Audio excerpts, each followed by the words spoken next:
Cordial saludo a todos. Un día más, con la gracia del Señor, proseguimos el comentario del Catecismo de nuestra Madre la Iglesia. Estamos en el punto 1444 y también el 1445. Son dos puntos con los que se completa el apartado que dice reconciliación con la Iglesia. Estamos explicando el sacramento de la penitencia y de la reconciliación. Y el Catecismo nos ha dicho que es un sacramento que reconcilia al hombre, reconcilia al cristiano con Dios y con la Iglesia, puesto que el pecado ofendido ha afectado al corazón de Dios, pero también a nuestros hermanos, a la Iglesia. El pecado tiene una doble dimensión, una dimensión vertical y una dimensión también horizontal. No se puede ofender a Dios sin ofender al mismo tiempo también a la Iglesia, a nuestros hermanos, ni tampoco se puede ofender a la Iglesia sin que eso también ofenda a Dios. Bien, y en ese contexto estamos hablando ahora de la reconciliación con la Iglesia. Leo el punto 1444. Al hacer partícipes a los apóstoles de su propio poder de perdonar los pecados, el Señor les da también la autoridad de reconciliar a los pecadores con la Iglesia. Esta dimensión eclesial de su tarea se expresa particularmente en las palabras solemnes de Cristo a San Pedro: a ti te daré las llaves del reino de los cielos, y lo que ates en la tierra quedará atado en los cielos, y lo que desates en la tierra quedará desatado en los cielos. Está claro que también el colegio de los apóstoles, unido a su cabeza, recibió la función de atar y desatar dada a Pedro. Jesús, pues, hace partícipe a los apóstoles, les transmite a los apóstoles el poder de perdonar. El poder de perdonar, por tanto, los apóstoles, los obispos, los sacerdotes, los que ejercitan ese ministerio apostólico, son representantes de Dios, son ministros de Dios, que están ejercitando ese poder de Jesús de perdonar los pecados, un poder que, por cierto, escandalizaba, ¿no? Escandalizaba ya en tiempos de Jesús, pero ¿quién es este para perdonar los pecados? ¿Pero qué se ha creído este, no? ¿Qué autoridad se está arrogando para sí? Ese mismo escándalo que en aquel tiempo causaba el que Jesús perdonase los pecados, ese mismo escándalo también hoy en día vemos que también se produce. Se produce el escándalo de que la mentalidad secularizada, este mundo que quiere dar la espalda, ¿no?, pues a la Iglesia, olvidándose de que en ella Cristo ha depositado los tesoros de su gracia. Cuando este mundo parece que especialmente es racionalista, ¿no?, y fruto un poco de la Ilustración, pretende decir, bueno, pues yo me relaciono con Dios de una forma que yo entiendo razonada, y la mentalidad así, podríamos decir, ilustrada, esta especie de... No es que pretenda ser atea, bueno, en el fondo sí que lo es, ¿no?, pero más que nada se caracteriza por el rechazo de la revelación, eso de que Dios se revele, que Dios se descubra y que Dios me diga los caminos concretos por los que yo debo de andar y debo de ir hasta Él. Eso me rechina. Parece que uno pretende, yo mismo ya voy a ver qué es lo razonable, yo mismo iré descubriendo esos caminos, ¿no?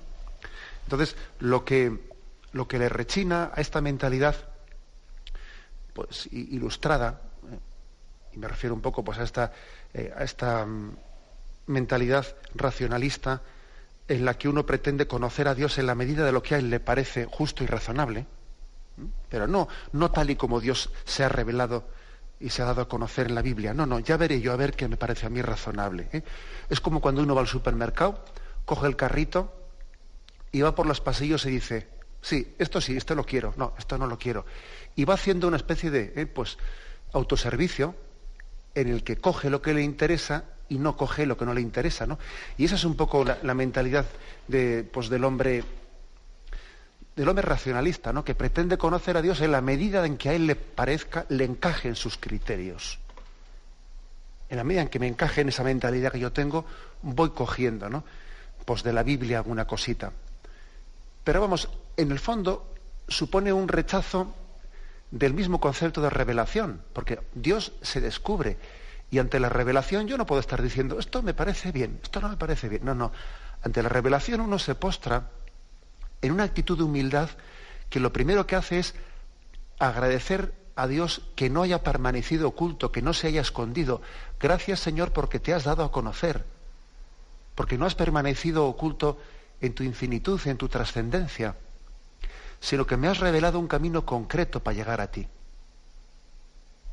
Esa es la actitud ante Dios que se revela.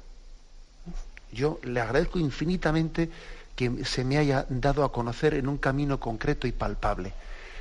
Claro, porque es gracioso que a veces nos quejamos de que Dios esté tan lejos. ¿Dónde está Dios? Y luego cuando Dios se te descubre y te muestra los caminos concretos que tienes que seguir, pues entonces nos quejamos, bueno, pero que no esté tan cerca. Pero vamos a ver, ¿en qué quedamos? Me quejo de que Dios está lejos y luego rechazo que se me descubra y me marque los caminos concretos que tengo que seguir. Es que somos contradictorios, pero a tope, en nuestra mentalidad pues secularizada. Somos muy contradictorios.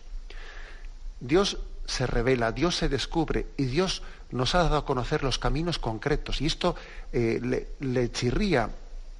Hay una resistencia grande, ¿no?, de esta mentalidad racionalista, ilustrada, a ser humildes y a caminar por el camino y a recibir por el conducto que Cristo ha querido darnos su gracia, pues a recibir, por ejemplo, el perdón de los pecados.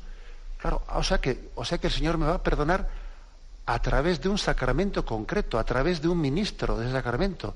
O sea que es que yo, para recibir el perdón de los pecados, me tengo que, de alguna manera, conducir, someter, pues por un sacramento que se llama sacramento de la confesión, que tiene pues una serie de pasos, que es examen de conciencia, alrededor de los pecados, propósito de enmienda, confesar los pecados al sacerdote y cumplir la penitencia. O sea que es que la gracia de Dios infinito se me va a dar por ese conducto concreto y determinado. Pues sí, claro que sí. Y es que es curioso que cuando nos hemos estado a veces pues quejando y pataleando, ¿no?, pues de que se me descubra Dios, que no esté oculto, y luego de repente se te descubre y te habla y te habla de un camino concreto para llegar a Él, entonces te quejas de que el camino sea tan concreto y le dices que tú querías hacer uno a tu medida. Pero hombre, vamos a desenmascarar nuestras contradicciones. Bien, por eso es la afirmación de partida, que Cristo ha dado a los apóstoles su propio poder, el poder de perdonar los pecados y de reconciliarnos con la Iglesia. De manera que los apóstoles, los ministros, el sacerdote, cuando está administrando el sacramento de la confesión, está haciendo dos cosas: perdonar los pecados en nombre de Dios y reconciliarnos con la Iglesia. Las dos cosas hace. Es ministro de Cristo y es representante de la Iglesia. Y ahí tiene lugar al mismo tiempo en la absolución una doble reconciliación, que en el fondo es una sola reconciliación, con Dios y con la Iglesia. Bien, esta es la afirmación de entrada. Y a esto se añade, pues especialmente hay un texto evangélico al cual se refiere el catecismo y que vamos a darle toda la importancia que tiene, ¿no?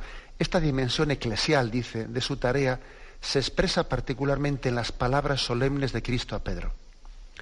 A ti te daré las llaves del reino de los cielos. Lo que ates en la tierra quedará atado en los cielos, y lo que desates en la tierra quedará desatado en los cielos. Bueno, vamos a profundizar en esta expresión. Pero ya tuvimos ocasión de decir algo importante, y es que las llaves del reino de los cielos, sabéis que desde entonces es fácil distinguir en la tradición escultórica católica, es fácil distinguirle a Pedro cuando se le representa en cuadros o en la imaginería o donde fuere, ¿no? Enseguida uno distingue en el retablo quién es San Pedro porque lleva en su mano pues las llaves, ¿no? Suele llevar pues 2 o 3 llaves, lo que sea, ¿no? Siempre se le ha representado con esa imagen de las llaves en la mano. Las llaves es imagen de potestad, de potestad, de autoridad.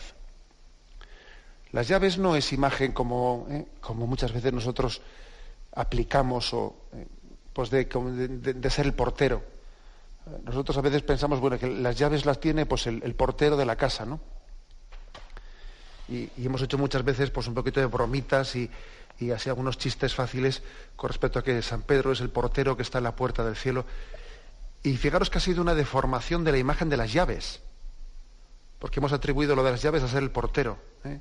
Y entonces se cuentan, bueno, pues el chiste ese que si estaba Pedro en la puerta y un montón de referencias, pero que todas ellas, esa especie de tendencia a hablar siempre pues en tono jocoso de que Pedro es el portero del cielo, está en la puerta del cielo, eso viene de haber malentendido la imagen de las llaves.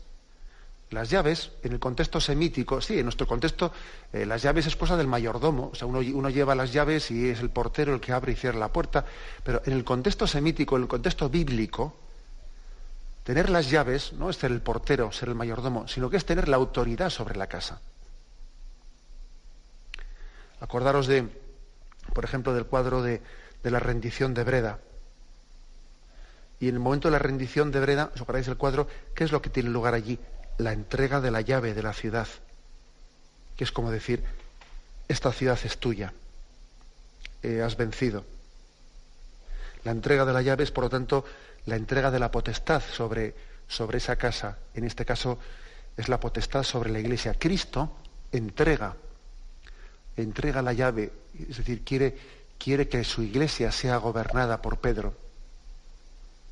Es un acto impresionante, ¿no? No es el acto de rendición, como decíamos en el caso de ese cuadro, ¿no? De la rendición de Breda, otro tipo de cuadros. No es un acto de rendición, sino que es un acto de confianza. Cristo confía a su Iglesia, a Pedro y a sus sucesores. Toma esta llave, gobierna mi casa, porque es mi casa, es la casa de Jesús, es su casa. Misterio de confianza de Dios con nosotros. Dios se fía. Y uno dice, ¿cómo es posible que se fíe Jesús tanto de unos hombres pecadores, ¿no?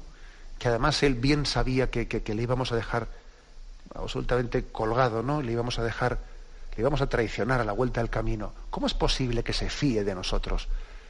Pues la explicación, pues yo creo que no es más que una, ¿no? Pues porque Él no nos deja solos en esa tarea. Él nos asiste continuamente con su gracia.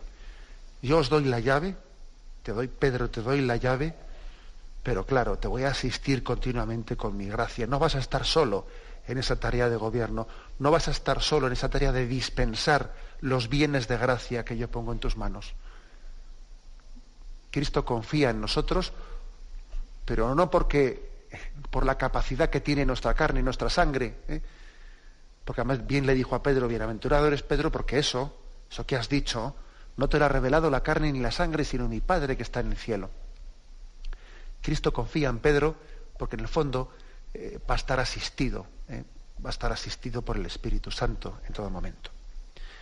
A ti te daré las llaves en el reino de los cielos. Lo que ates en la tierra quedará atado en los cielos. Lo que desates en la tierra quedará desatado en los cielos. Me despido con la bendición de Dios Todopoderoso. Padre, Hijo y Espíritu Santo, descienda sobre vosotros. Alabado sea Jesucristo.